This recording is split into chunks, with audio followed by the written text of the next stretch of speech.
Assalamualaikum warahmatullahi wabarakatuh. Shalom, Om Swastiastu, Namo Buddhaya, Salam Kebajikan, Rahayu. Kami ucapkan selamat pagi, semangat pagi untuk Bapak Ibu. Kami ucapkan selamat datang dalam acara Ready for Proper 2024, Leading to Extraordinary Turnaround Company in Sustainability. Boleh dong tepuk tangan untuk kita semuanya hari ini. Ini merupakan acara yang diinisiasi oleh Olah Karsa dan didukung penuh oleh Pertamina Training Consulting. Dan senang sekali saya Ida Dewi bisa menyapa Anda semuanya dalam keadaan yang sehat dan juga bersemangat. Kiranya acara hari ini bisa berjalan dengan lancar dari awal hingga akhir. Bapak Ibu, tentunya kita tahu bersama bahwa keberlanjutan ini memainkan peran penting untuk masa depan dunia. Tantangan untuk meningkatkan keberlanjutan semakin tinggi dan tantangan akan megatrend dunia ini semakin kompleks dan juga uncertainty. Kita harus menyiapkan amunisi sendiri, inovasi dan juga strategi. Untuk itu, Olah Karsa selalu bersamai perusahaan-perusahaan Anda untuk kita mencari tahu lebih dalam lagi bagaimana aspek-aspek keberlanjutan dan mencari tahu strategi yang pas untuk perusahaan Anda untuk meningkatkan peringkat proper yang lebih tinggi. Tepuk tangan boleh dong untuk Olah Karsa. Namun sebelumnya izinkan saya menyapa terlebih dahulu pada kesempatan yang berbahagia ini. Kami ucapkan selamat pagi dan selamat datang kepada yang terhormat Bapak Yudi Sumantri selaku Direktur Operasi dan Pemasaran Pertamina Training and Consulting. Selamat pagi Bapak, terima kasih. Dan kami ucapkan selamat datang kepada Bapak Unggul Ananta selaku Direktur Utama PT Olah Karsa Inovasi Indonesia. Bapak Ibu narasumber yang telah hadir pada kesempatan hari ini, kami ucapkan selamat datang kepada Bapak Dr. Insinyur Kirman dalam perjalanan dan juga Ibu Cut Vina Irfianti selaku Vice President TJSL, Aset dan juga Umum Bio Farma Group. Boleh kita beri tepuk tangan untuk Ibu Cut Vina, Bapak Ibu, terima kasih. Dan juga kami ucapkan selamat datang kepada Ibu Dr. Rerna Tridewi Kusumaningrum Pribadi dan juga Bapak Trayudi Dharma selaku Corporate Social Responsibility and General Affair Manager PT Solusi Bangun Indonesia Tbk. Dan juga kami menantikan kehadiran narasumber lainnya tentunya. Dan kami ucapkan selamat datang kepada Bapak Ibu pimpinan perusahaan telah hadir pada kesempatan hari ini. Bapak Ibu peserta Ready for Proper 2024. Sebelumnya kita telah melaksanakan secara sukses kegiatan rangkaian acara menjelang hari utama ini, yaitu adalah Ready for Proper Webinar Series dan juga Ready for Proper 2024 Best Practice yang telah berlangsung secara online. Dan untuk mengawali agenda kita hari ini, izinkan saya mengajak Anda untuk bangkit berdiri dengan sikap sempurna, menyanyikan lagu kebangsaan Indonesia Raya.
Hadirin silahkan duduk kembali. Bapak Ibu hadirin berbahagia, Olah Karsa telah banyak membantu perusahaan untuk bertransformasi, melahirkan banyak inisiatif. Dan Olah Karsa tentunya berkomitmen penuh untuk menciptakan inovasi berkelanjutan perusahaan, untuk mendorongnya terbentuknya ekosistem bisnis yang berkelanjutan dan penghidupan yang lebih baik untuk masyarakat Indonesia. Kini mari kita dengarkan bersama sambutan Direktur Utama Olah Karsa kepada Bapak Unggun Nanta. Disilahkan.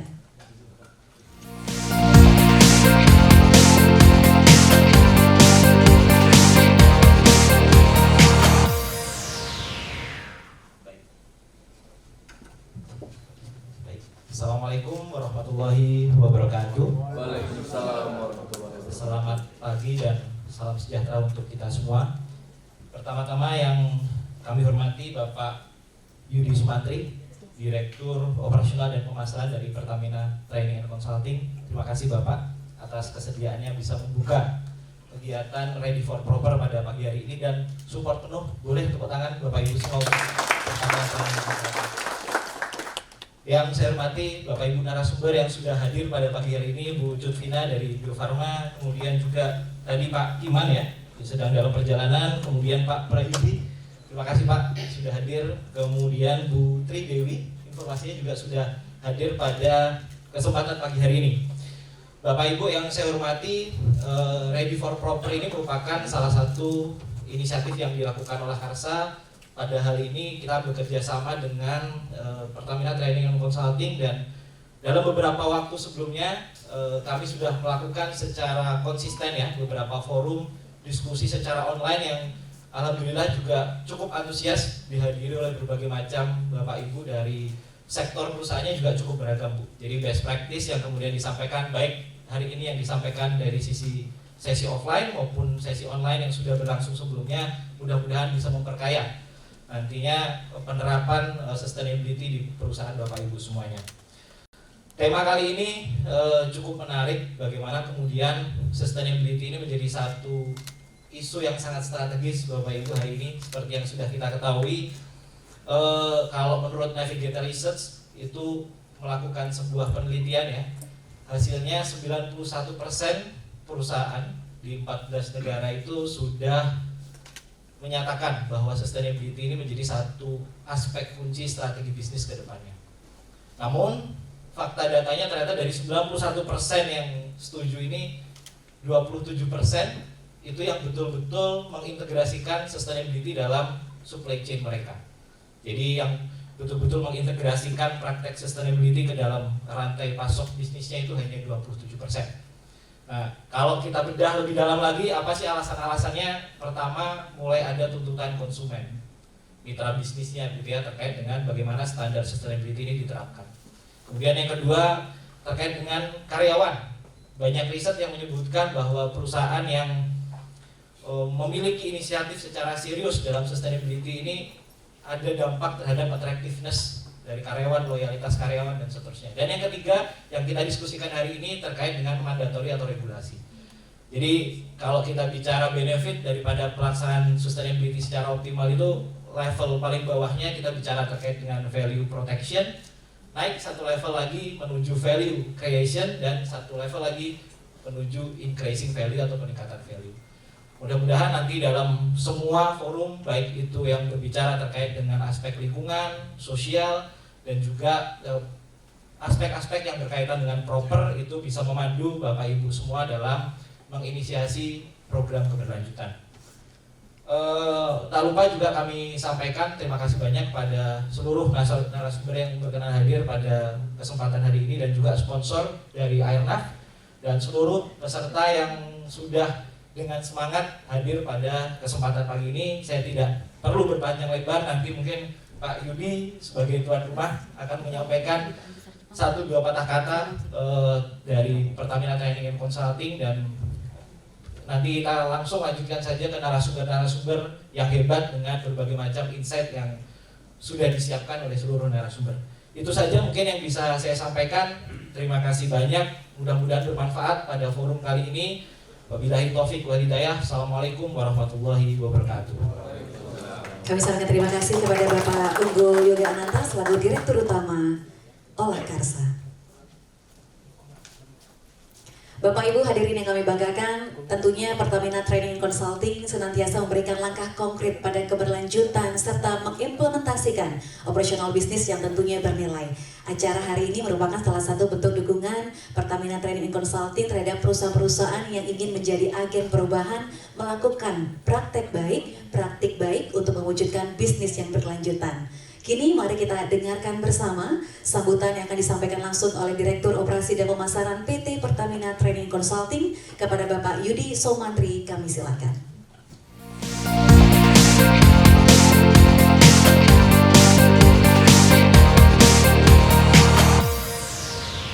Assalamualaikum warahmatullahi wabarakatuh. Waalaikumsalam. Swastiastu, namo buddhaya, salam kebajikan. Selamat pagi, salam sehat Bapak dan Ibu. Yang tentu saja pertama saya ingin menyapa narasumber yang terhormat dan terima kasih sudah hadir di Pertamina Training Consulting, juga Pak Unggul Ananta, mitra kami. Tak lupa juga saya ingin menyapa salam hangat untuk teman-teman Bapak Ibu yang sudah hadir di Pertamina Training Consulting juga. Satu kebanggaan bagi kami terus saja untuk bisa berkontribusi kepada Bapak dan Ibu khususnya, tetapi juga dalam konteks sustainability secara umum. Bapak Ibu hadir di mini ballroom namanya Sustainability Room. Kami memang secara desain memang merancang kantor kami yang baru kurang lebih 6 bulan dengan tema-tema sustainability dan digitalisasi. Jadi kalau Bapak Ibu lihat nanti di lantai 2, lantai 1 sampai 4 itu ruang-ruangannya kita namakan dengan tematik sustainability dan digitalisasi. Itu salah satu dukungan kita, bentuk dukungan kita bukan hanya terhadap Pertamina Persero selaku holding yang memang sangat agresif. Kalau Bapak dan Ibu mungkin melihat bahwa kami ada di nomor 1 untuk sektor oil and gas di dunia dari Sustainalytics, dan itu memang diorkestrasi dari holding dan kami memberikan dukungan yang effort yang tentu saja tak kenal lelah untuk mencapai target-target perusahaan. Semoga hal ini juga menjadi inspirasi Bapak dan Ibu. Forum saya dengar tadi udah beberapa kali forum, pasti sangat bermanfaat dan memang sustainability topik yang penting. Kami sendiri di Pertamina merasakan manfaat yang luar biasa, meskipun mungkin baru beberapa tahun terakhir gitu ya, kita ikut rating, merevisit kembali kebijakan sustainability kita, bagaimana integrasinya dengan praktek-praktek bisnis, bagaimana mungkin di tempat Bapak dan Ibu. Tapi ini juga memang tentu saja memberikan dampak yang luar biasa.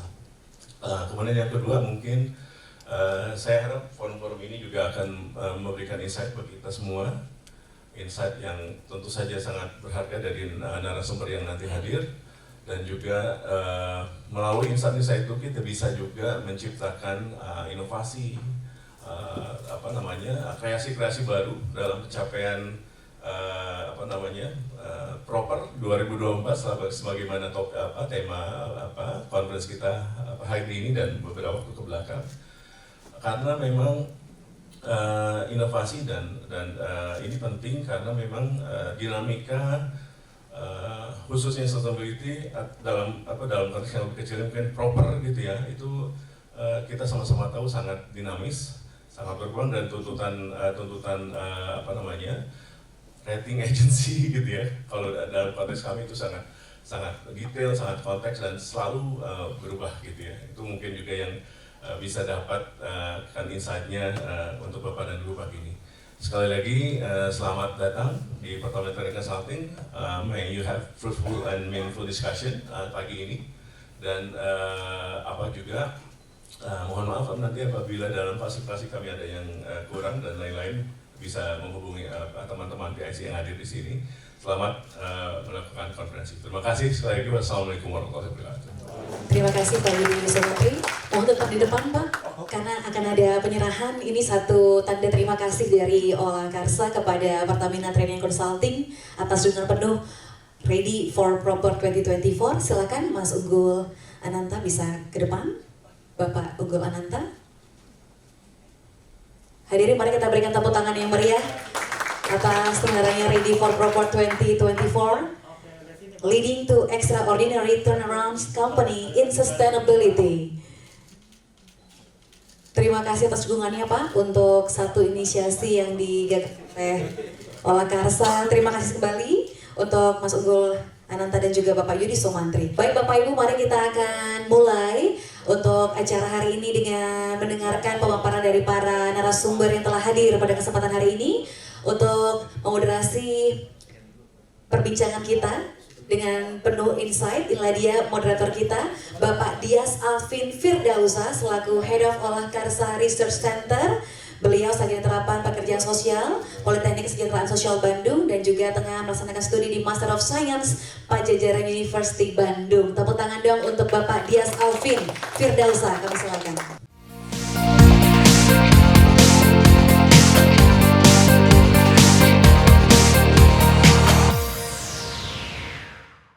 Baik, Assalamualaikum warahmatullahi wabarakatuh. Salam sejahtera bagi kita semua. Selamat pagi Bapak Ibu semua. Semoga dalam keadaan sehat selalu. Senang sekali rasanya bisa berjumpa lagi di agenda Olah Karsa ya dalam Ready for Proper, dan memang secara umum akan membahas mengenai implementasi ataupun strategi dari seluruh industri perusahaan dan juga beberapa teori maupun praktik dari berbagai macam aspek yang ada di proper ya, baik itu aspek mengenai lingkungan maupun mengenai inovasi sosial dan lain sebagainya. Baik, izinkan saya Bapak Ibu perkenalkan, saya Dias Alvin selaku Head of Olah Karsa Research Center, dan saya yang nanti yang akan memandu Bapak Ibu semua di sesi pertama ya. Semoga nanti diskusinya bisa berjalan dengan lancar dan Bapak Ibu semua bisa mendapat sebuah insight yang cukup luas begitu ya dari berbagai macam narasumber hebat yang nanti akan mengisi beberapa sesi. Baik, tanpa menunggu waktu lama, langsung saja beri tepuk tangan yang meriah untuk Ibu Cutvina Irvianti selaku Vice President Jasa dan Aset dan Manajemen.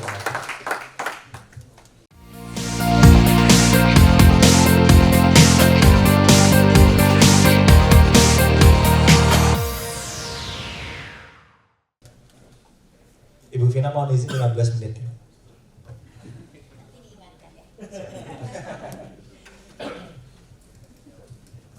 Bismillahirrahmanirrahim. Assalamualaikum warahmatullahi wabarakatuh. Yang saya hormati Bapak Yudi Somantri selaku Direktur Operasi dan Pemasaran Pertamina Training dan Consulting. Yang saya hormati Bapak Unggul selaku Direktur Utama Olah Karsa, Bapak juga sebagai narasumber dari Berdikari.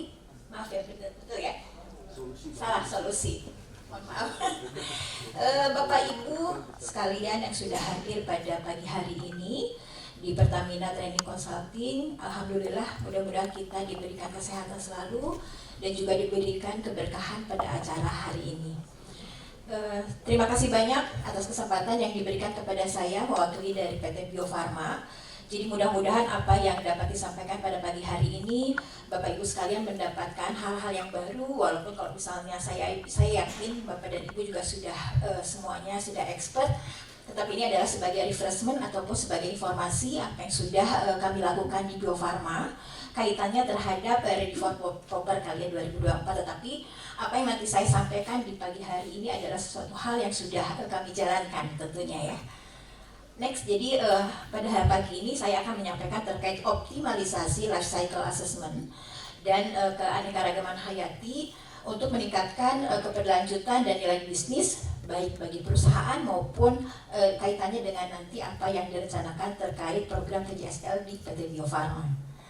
Jadi dapat saya sampaikan Bapak Ibu sekalian yang saya hormati, jadi memang isu global tentunya sudah banyak diketahui dan juga ini sudah menjadi suatu informasi yang memang sangat masif bahwa polusi terhadap lingkungan ini sudah semakin meningkat.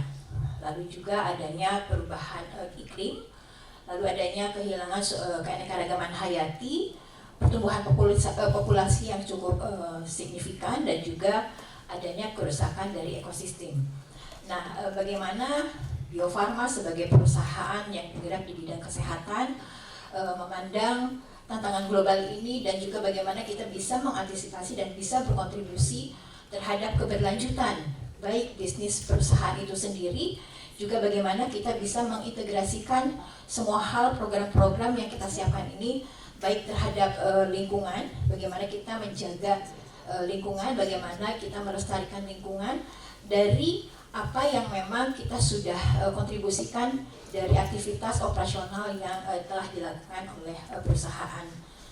Selain itu juga bagaimana supaya memang bisnis perusahaan ini terus sustain atau terus berlanjut, bagaimana juga kita harus menyiapkan hal-hal yang menjadi daya saing terkait pertumbuhan ekonomi.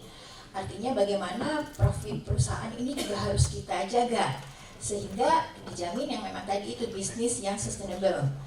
Nah, terkait hal itu juga tentunya tidak kalah penting juga bagaimana kita bisa menciptakan suatu kemanfaatan bersama, baik itu manfaat bagi perusahaan akibat dari aktivitas maupun program-program yang nanti kita jalankan, tetapi bagaimana juga kita bisa memberikan manfaat bagi masyarakat dan lingkungan.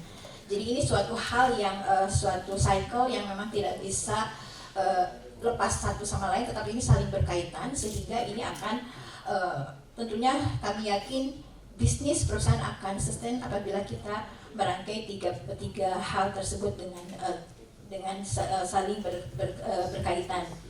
Jadi tentunya ini juga semua sebagai BUMN, Bio Farma tentunya selalu berkomitmen terhadap program-program pemerintah, baik bagaimana kita bisa mewujudkan program SDGs di tahun 2030, bagaimana juga Bio Farma sebagai perusahaan di bidang kesehatan bisa berkontribusi juga dalam program pemerintah, yaitu menjadikan Indonesia emas di tahun 2045, dan juga bagaimana bisa kita berkontribusi juga terhadap pencapaian net zero emisi di tahun 2060. Jadi sebagai BUMN, komitmen-komitmen tersebut tentunya harus selalu kita jaga dan kita jalankan. Nah, apa bentuk dari komitmen perusahaan ataupun manajemen di Bio Farma? Karena tanpa komitmen dari manajemen ataupun perusahaan, tentunya kita juga sebagai karyawan tentunya ya, bagaimana bisa menjalankan suatu program apabila tidak ada komitmen yang sangat signifikan dari manajemen. Jadi di sini di Bio Farma kita sudah perusahaan sudah membuat suatu peraturan direksi ataupun kebijakan terkait strategi perusahaan terhadap lingkungan hidup. Jadi didasari dari dalam hal tersebut dalam menjalankan program-program khususnya yang memang nanti di Bio Farma ini dijalankan oleh tim TJSL yang lebih tepatnya, tentunya ini menjadi dasar kita melakukan program-program yang nanti berkaitan dengan bagaimana keberlanjutan bisnis ini bisa sustain. Karena Bio Farma sampai saat ini kita sudah melakukan ekspor produk kami ke lebih dari 150 negara. Dan betul tadi dengan apa yang sudah disampaikan oleh Pak Unggul ya, bahwa mulai sampai hari ini pun komitmen ataupun bukan komitmen ya, artinya desakan konsumen itu sangat besar terhadap apa yang menjadi concern dari suatu perusahaan. Contoh dengan kami mengekspor ke lebih dari 150 negara, contoh beberapa ketika kami melakukan tender produk kami untuk digunakan oleh UNICEF, mereka sebelum melakukan persetujuan ya untuk membeli produk kami selalu ditanya bagaimana kontribusi Bio Farma terhadap lingkungan dan sosial. Jadi betul, ini adalah suatu hal yang memberikan benefit dan memberikan kontribusi terhadap keberlanjutan suatu perusahaan. Jadi program-program yang terkait lingkungan dan sosial ini sudah menjadi permintaan konsumen yang tentunya di luar maupun di nasional. Jadi upaya apa saja dari kami yang sudah dilakukan terhadap keberlanjutan bisnis, ya tentunya bagaimana kita memberikan perlindungan lingkungan dan pemanfaatan sumber daya sehingga tidak membahayakan manusia dan menjaga kualitas lingkungan hidup. Ini artinya bagaimana kita melakukan ataupun menerapkan, mengimplementasikan perlindungan lingkungan dan pemanfaatan sumber daya ini di setiap proses daur ya artinya di setiap proses produksi yang kami lakukan di perusahaan. Lalu memiliki kepedulian dan tanggung jawab terhadap lingkungan hidup, dan bagaimana kita juga melibatkan karyawan ataupun employee engagement dalam setiap program yang terkait lingkungan hidup, dan juga memberikan kita merangkul dan juga melibatkan secara aktif seluruh karyawan agar mulai peduli terhadap lingkungan. Lalu penerapan pengendalian kegiatan operasional yang efektif dengan meminimalkan limbah yang dihasilkan. Tentunya juga ini sangat signifikan memberikan bagaimana kita peduli terhadap lingkungan akibat aktivitas yang sudah dikeluarkan ataupun akibat aktivitas yang sudah dilakukan oleh perusahaan. Dan juga penerapan life cycle perspektif pada setiap kegiatan operasional untuk melindungi dan meningkatkan kualitas lingkungan hidup. Jadi Bapak Ibu yang saya hormati, jadi ini adalah upaya-upaya yang memang ini sudah merupakan komitmen dari perusahaan. Dan bagaimana kita melakukan berikutnya adalah program-program seperti apa yang didasari dari hal-hal yang sudah saya sampaikan. Bisa next. Nah, Bapak dan Ibu, bahwa bagaimana kita bisa mengidentifikasi suatu titik poin ataupun suatu hotspot dalam suatu rangkaian proses end-to-end dalam suatu proses pembuatan produk di Bio Farma. Tentunya kita melakukan suatu metode, yaitu metode life cycle assessment.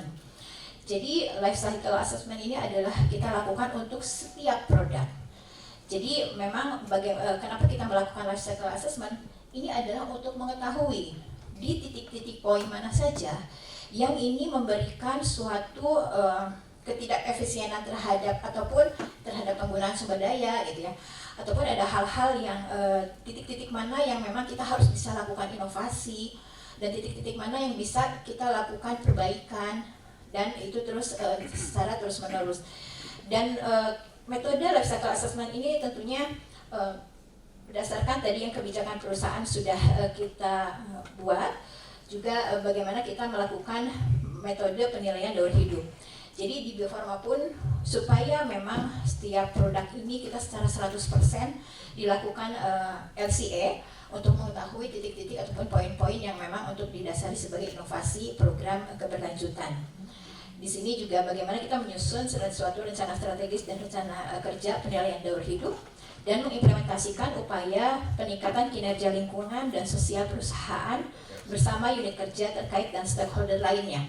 Jadi artinya ketika suatu LCA itu sudah dihasilkan, di sini kita bisa juga melakukan ataupun merencanakan suatu program baik terkait lingkungan maupun terkait community development ataupun COMDEV dari sisi sosial. Bagaimana kita bisa mengupayakan hal-hal titik-titik mana yang contohnya life cycle assessment ini kan kita lakukan mulai dari bagaimana kita menyiapkan bahan baku gitu ya.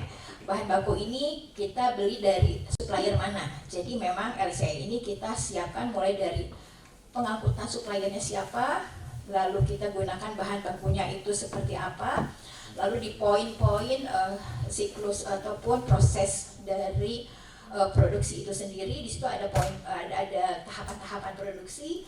Nanti semuanya diukur bagaimana penggunaan sumber daya pada setiap tahapan proses, sampai bagaimana limbah yang dihasilkan dari setiap proses, dan juga itu sampai ke user menggunakan transportasi seperti apa. Dan terakhir memang limbah dari user pun seperti apa. Jadi memang metode life cycle assessment ini sangat komprehensif dan sangat detail. Jadi kita mendapatkan informasi yang sangat banyak, sehingga dari dasar LCA ini disitulah kami bisa mulai menyusun perencanaan strategis dan rencana jangka pendek dan panjang, sehingga suatu program yang kita buat khususnya di program TJSL di kami maupun di program efisiensi di perusahaan, tentunya ini semua kita mengkiblat dasarnya adalah dari laporan LCA. Supaya apa? Supaya memang semuanya memang ini adalah inline dan semuanya adalah kita program yang direncanakan ini adalah inline terhadap program strategi perusahaan. Tentunya itu yang diharapkan. Jadi semua program CSR juga tidak berdiri sendiri, tetapi kita harus mendukung dari strategi perusahaan itu sendiri. Jadi ini sekilas saja, mungkin ini teori ya, tujuannya mengapa kita melakukan kajian melalui metode LCA. Tentunya kita bisa mengidentifikasi peluang dalam meningkatkan kinerja lingkungan untuk mengurangi dampak, lalu sosialisasi produk ramah lingkungan dalam jangka panjang yang diawali dengan dilakukannya proses LCA, lalu penilaian dampak lingkungan melalui impact kategori, identifikasi tahap daur hidup juga yang memberikan dampak paling penting, dan juga mengidentifikasi yang tadi saya sampaikan mulai dari material, energi, dan outputnya seperti apa. Next. Ini manfaat integrasi LCA dalam proses bisnis. Jadi kita bisa meningkatkan kinerja pengelolaan siklus bisnis agar lebih efektif dan efisien. Karena tadi kita sudah bisa mengetahui dari laporan LCA hotspot mana saja yang kita menggunakan energi terbanyak. Jadi di sini kita bisa meningkatkan kinerja pengelolaannya. Lalu meningkatkan daya saing produk ya tentunya dengan kita bisa mengefisiensikan seluruh tahapan proses. Tentunya ini akan inline dengan bagaimana kita bisa memberikan affordable price terhadap produk perusahaan sehingga ini bisa meningkatkan daya saing produk.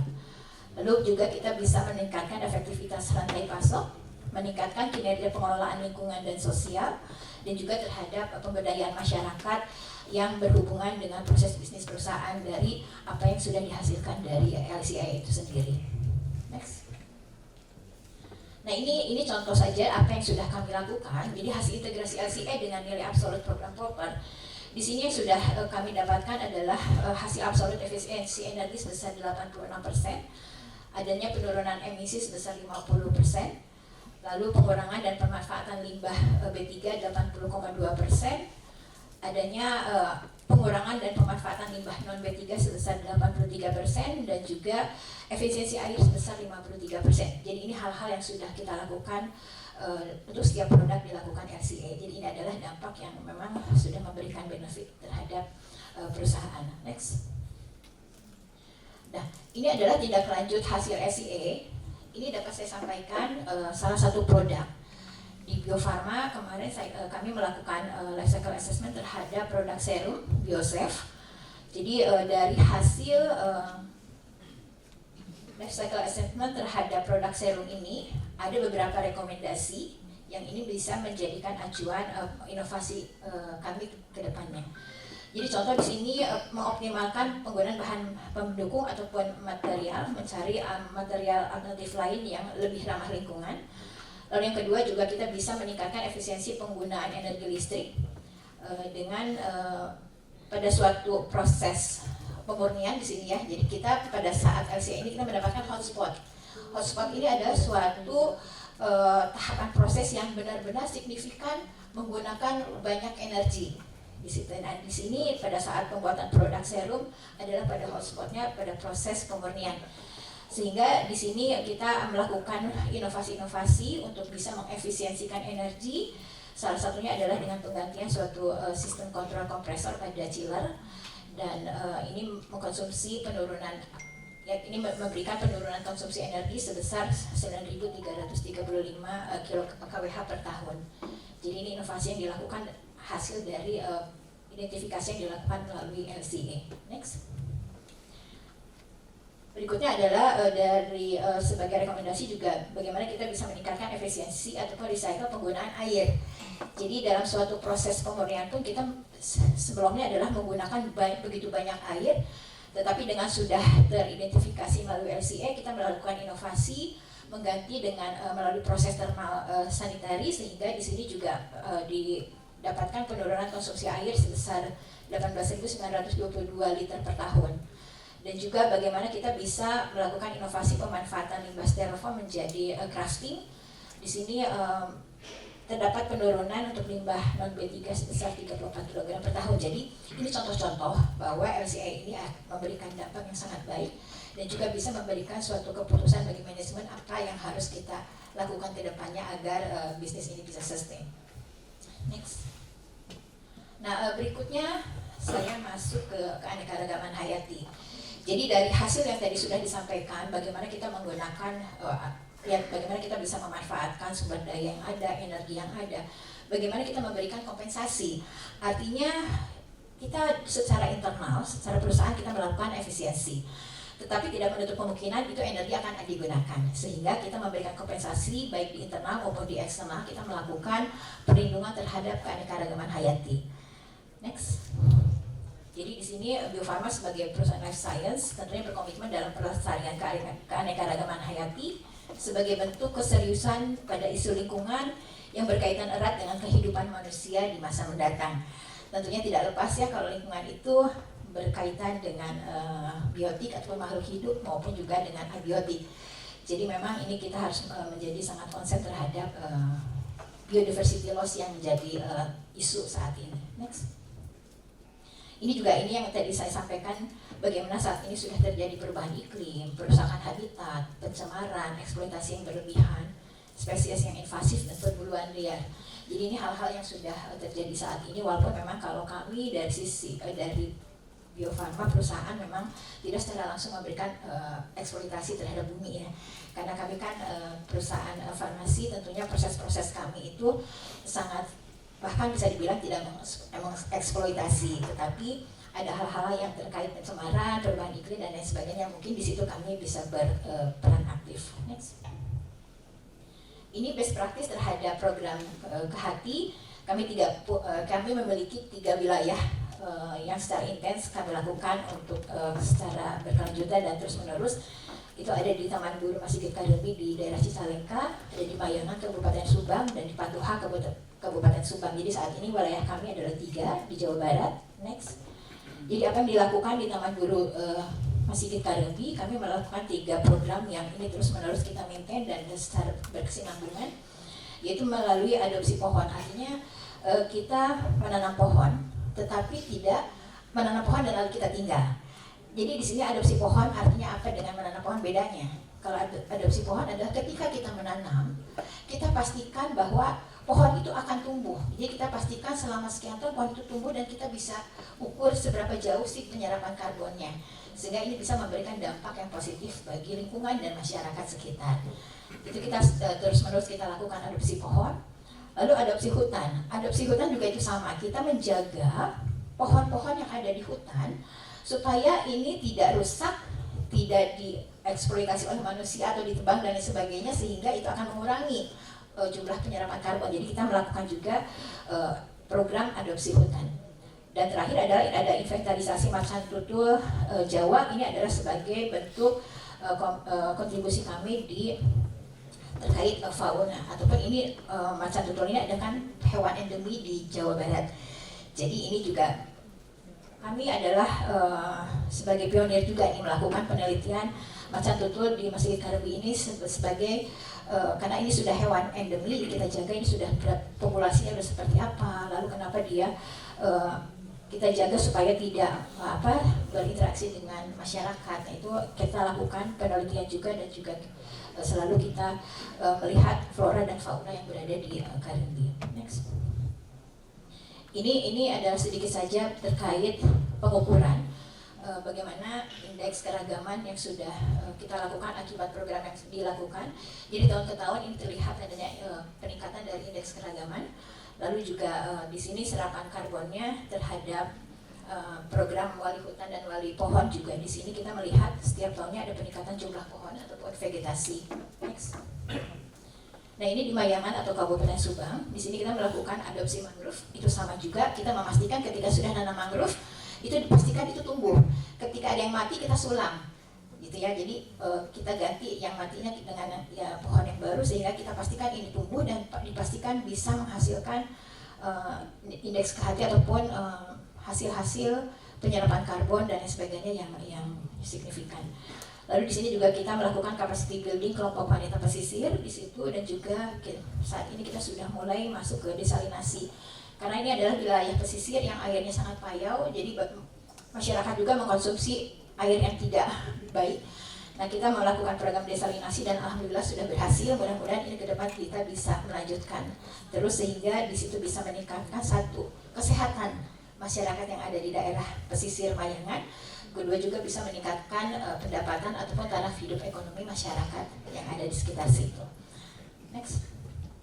Nah ini contoh saja sebagai kenapa kita melakukan program di Mayangan, karena ini adalah suatu area yang sangat terabrasi, banjiropnya selalu hampir bisa dibilang setiap minggu ada banjirop. Abrasinya sangat cukup luas. Di 2023 petakannya masih cukup jelas, tetapi di 2022 ini sudah hilang daratannya. Dilihat di bawah ini sudah jadi laut gitu ya. Daratannya hilang sehingga banyak sekali masyarakat yang kehilangan mata pencaharian dan juga hidupnya sudah ya dari sisi kualitas kesehatannya juga sudah menurun. Ya disinilah kita secara terus menerus sudah beberapa tahun ini kita sudah melakukan terus menerus menanam mangrove dan juga melakukan community development di sana dan program-program lainnya. Next. Ini adalah contoh pengukuran bahwa indeks keragamannya dari tahun ke tahun yang sudah kami lakukan ini signifikan meningkat. Serapan karbonnya juga sudah terbukti dengan program penanaman mangrove. Next. Nah ini terakhir di daerah Patuha, Kabupaten Bandung, di daerah Ciwidey kita melakukan program agroforestry dan konservasi fauna. Next. Ini juga kami melakukan indeks keragaman. Di sini ada jumlah pohon yang setiap tahunnya juga kita bertambah terus karena di sini kita melakukan penanaman pohon. Lalu juga kita melakukan ada konservasi fauna. Next. Nah ini beberapa hal yang memang sudah kita lakukan, integrasi inovasi lingkungan dan proper terkait isu ekosistem darat dan laut, climate change, sumber daya alam, jasa ekosistem dan nilai estetika dan budaya. Next. Nah ini beberapa proyek lainnya yang selalu kita rutin lakukan, baik terkait pelepas liaran fauna, lalu penanaman pohon, ada juga terumbu karang dan sebagainya. Jadi mudah-mudahan ini juga suatu program yang tentunya kita didasari dari apa yang menjadi kompensasi kita harus memberikan ke lingkungan akibat aktivitas perusahaan yang sudah kita lakukan, dan juga bagaimana kepedulian kita terhadap tantangan global, dan juga bagaimana terhadap nilai bisnis dan tentunya program TJSL yang kita siapkan sehingga ini memberikan kemanfaatan baik bagi perusahaan maupun masyarakat. Next, mungkin sudah habis ya. Ya, jadi dengan optimalisasi LCA dan melindungi keanekaragaman hayati, kita melestarikan sumber daya alam yang menjadi dasar bagi inovasi dan kemajuan kesehatan global. Jadi sekian yang dapat saya sampaikan. Mudah-mudahan kalau misalnya ada tidak jelas kita bisa berdiskusi lebih lanjut. Mohon maaf apabila ada kata-kata yang kurang baik dan tidak berkenan. Terima kasih. Wassalamualaikum warahmatullahi wabarakatuh. Waalaikumsalam warahmatullahi wabarakatuh. Beri aplaus untuk Bu Vina. Mohon untuk berada di tempat dulu, Bu. Ya, karena selanjutnya kita akan buka sesi tanya jawab. Terima kasih Bu Vina atas penyampaian materinya. Memang tadi Bio Farma Group sudah memiliki komitmen ya dalam mengintegrasikan berbagai macam aspek-aspek sustainability dalam strategi bisnisnya, betul ya Bu Vina. Dan Bio Farma Group sudah mendapatkan total 8 proper emas ya Bu Vina? 8. Tepuk tangan dulu. 8 proper emas dan tadi sudah disampaikan juga bagaimana optimalisasi LCS sebagai langkah dalam penemuan baseline terhadap inovasi program ya Bu Vina, dan juga beberapa inisiatif program terkait biodiversity. Barangkali Bapak Ibu semua saya buka untuk sesi pertanyaan. Mungkin 2 pertanyaan terlebih dahulu, silahkan acungkan tangan. Boleh? Baik, di belakang boleh dibantu nih. Mohon disebutkan nama, asal instansi dan pertanyaannya. Silakan. Iya, terima kasih. Saya Pak Matias Indrayana. Saya research di CSAS. Saya mau nanya Ibu Vina ya. Kebetulan saya nggak di financial reportnya sustainable yang berhubungan dengan karyawan ya, jumlah karyawannya berapa sih, karena kan labanya ada ya, persentase yang dibayarkan ke karyawan sementara dibandingkan dengan perusahaan-perusahaan BUMN yang lain. Karena karyawan adalah salah satu mungkin yang kita lihat dari sustainable-nya ya, pendapatannya bertambah ya. Itu saja sih Bu, kalau bisa dielaborasikan. Silakan. Ya, terima kasih Pak. Jadi memang kami Bio Farma Group ini sudah menjadi suatu holding, tetapi memang untuk program-program proper ini kita baru jalankan di Bio Farma operasional ataupun Bio Farma SI saja. Jadi kalau untuk Bio Farma ini tentunya sustainability ini bisa kita jalankan dengan baik karena apa, memang secara laporan keuangan ya Pak ya. Jadi ini kita masih positif, artinya masih cukup baik, sehingga ketika kita melibatkan teman-teman karyawan untuk bisa menyadari ataupun bisa terlibat terhadap perlindungan lingkungan ini tidak ada kendala, dan mereka bahkan sangat senang bisa berkontribusi terhadap penyelamatan bumi. Mungkin itu Pak yang dapat saya sampaikan. Apakah masih kurang jawabannya Pak? Sudah cukup? Finansialnya Pak? Jumlah karyawannya Oh, oke. sama yang dibayarkan ke karyawan itu dari laba itu berapa persen? Karena kan ya ini kalau dibandingkan dengan Pertamina sama yang lain BUMN kan sama-sama perusahaan negara. Mungkin kalau secara detail saya tidak bisa menyebutkan angka Pak, tetapi memang kalau jumlah karyawan di Bio Farma saat ini ada 1.300 dengan laba yang dihasilkan kita masih positif, sehingga ini adalah secara pendapatan yang dibayarkan ini masih sesuai dan masih bisa menjamin karyawan ini masih tetap loyal, dan juga turnover di Bio Farma ini sangat kecil kalau di Bio Farma. Mungkin itu. Baik, terima kasih Ibu Vina atas jawabannya. Mungkin satu pertanyaan lagi, Bapak Ibu. Baik, Bapak silakan. Ya, perkenalkan nama saya Roni Siagian dari PT Indonesia Steel Tube Works. Ada di beberapa tempat di Jawa dan juga di Jakarta. Nah, kami untuk yang di Semarang kami ada proper, tapi masih biru. Jadi sebenarnya kami juga pengen mau meningkatkan proper itu ke arah-arah yang lebih baik. Kami sendiri juga masih mempelajari, ikut beberapa kali season di webinar. Nah, tadi disampaikan tadi ada sampai 8 proper emas ya Bu ya, luar biasa ya. Kami mau tahu nih Bu, kira-kira di bidang apa saja sih yang kira-kira lebih sulit? Kalau kami di steel ya Bu ya, lebih sulit, bagaimana kendala-kendalanya kok bisa sampai 8 seperti itu dalam jangka waktu yang cepat barangkali ya Bu ya. Jadi itu saja sih, supaya kami bisa mendapatkan gambaran saja. Terima kasih. Ya, terima kasih Pak. Jadi apa yang memang kita upayakan dan komitmen dari perusahaan sendiri untuk mendukung program proper ini, tentunya pertama kita kalau di Bio Farma, karena kan proper ini data yang dibutuhkan untuk kita bisa mendapatkan emas tentunya dari berbagai unit di perusahaan ya Pak ya. Jadi tidak hanya di unit kami, jadi bagaimana kita juga bisa membentuk suatu tim, itu pertama, tim proper, sehingga nanti ketika data yang dibutuhkan itu kita bisa support sebaik mungkin dan memang sesuai dengan persyaratan yang tentunya setiap tahun memang ini selalu ada perubahan gitu ya, persyaratan yang disyaratkan dari kementerian terhadap dokumen proper yang harus kita submit selalu setiap tahun berubah. Dan bagaimana kita bisa membentuk suatu tim yang memang benar-benar bisa secara end-to-end bisa melengkapi dokumen-dokumen apa yang dibutuhkan, itu pertama. Kedua juga bagaimana ketika kita sudah mendapatkan proper biru itu kan lebih ke regulasi ya, bagaimana kita secara patuh menjalankan suatu proses sesuai dengan regulasi yang sudah ditetapkan. Tidak ada hal-hal yang menyebabkan suatu regulasi ini kita tidak capai, sehingga itu adalah tahapannya ke proper biru.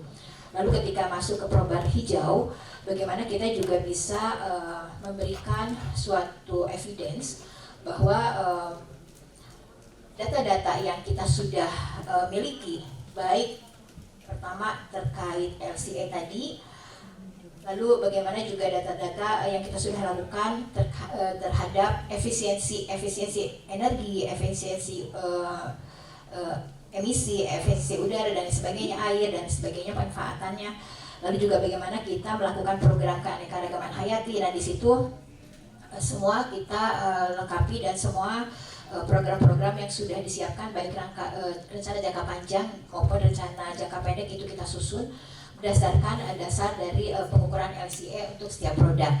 Jadi memang ini bagaimana kita melingkan suatu program ini harus inline dari apa yang sudah kita lakukan pengukuran gitu ya. Jadi tidak berdiri sendiri masing-masing.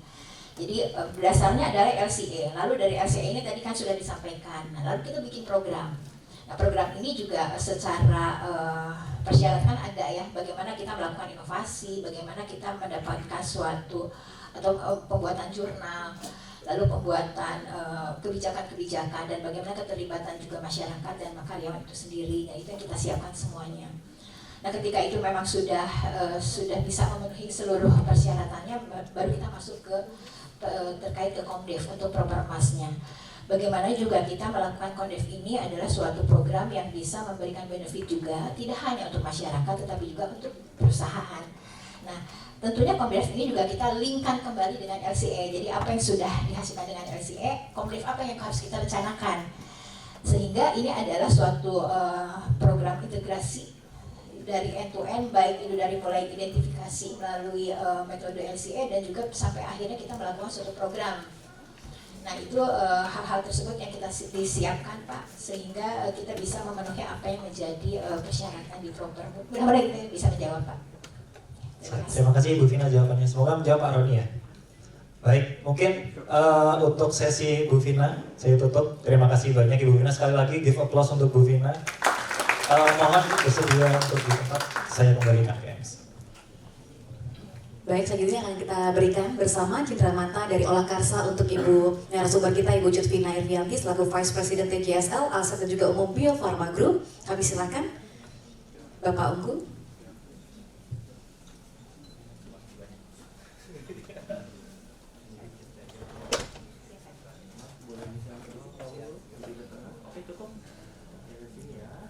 Hadirin, mari kita berikan tepuk tangan yang meriah untuk Ibu Judvina Irvianti, Vice President TJSL, Aset dan Umum Bio Farma Group. Terima kasih banyak Bu untuk insight-nya. Selanjutnya kembali ke Bapak Dias.